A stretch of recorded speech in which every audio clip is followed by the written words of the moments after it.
Now, it has been 2 weeks since Hamas first launched its attack on Israel. It saw 1,400 people killed.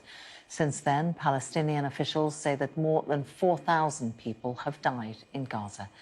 Reporting on the war has been personal for Palestinian journalist and human rights advocate Yara Eid, who joins me now. Yara, thank you for joining us here on Sky News. I understand that recent events have caused you personally a great deal of grief and pain.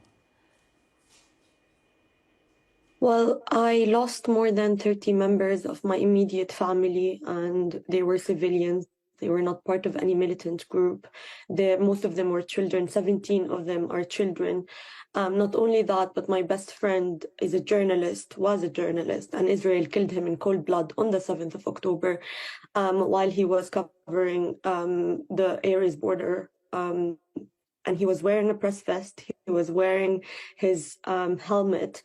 And I just want to say, before I continue talking about what's happening, when you first introduced what's happening, you said more than 1,400 people have been killed in Israel and more than 4,000 in Palestine have died. I think language is really important to use, because language, as a journalist, you have the moral responsibility to report on what's happening. Palestinians don't just die, they get killed. They are actually being subjected to ethnic cleansing, to genocide for the last 75 years. And you also mentioned that this is a Hamas-Israel war. This is not it. And framing it as such is very misleading, because it poses the thing that Israel is an equal power, but it's an occupying power, and it actually has the responsibility of protecting all civilian lives and children in Gaza. But what we've been seeing is more than 1,700 of those who are killed are children.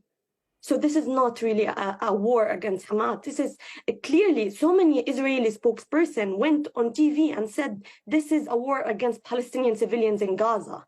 And even if we imagine a world without Hamas, if we think about the West Bank, Palestinians have been being killed, and there has been land theft, there has been ethnic cleansing, there has been imprisonment. More than 5,200 Palestinians are in Israeli prisons right now, and 170 of them are children.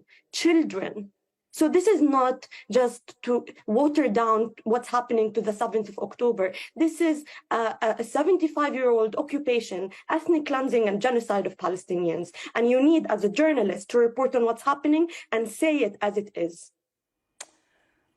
When Hamas launched the attack on Israel, as a Palestinian, what did you expect would happen next?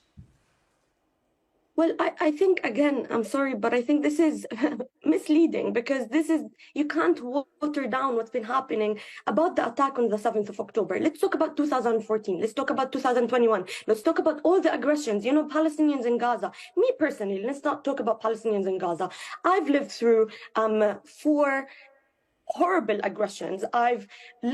That's actually why I left Gaza in the first place. I saw people getting cut into pieces in front of my eyes when I was 14 years old.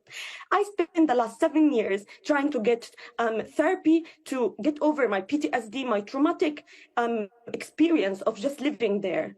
So this is, again, you're misleading by saying it's a Hamas attack. You need to say what's been happening. We can't look at it just by looking at what's happened on the 7th of October. Why are you not talking about all of the other attacks on worshippers in Al-Aqsa Mosque, on, kidnapping women and raping them in Israeli jails?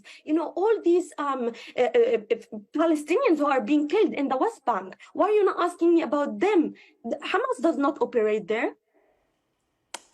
Yara Eid, good to get your perspective on Sky News. Thank you very much for joining us.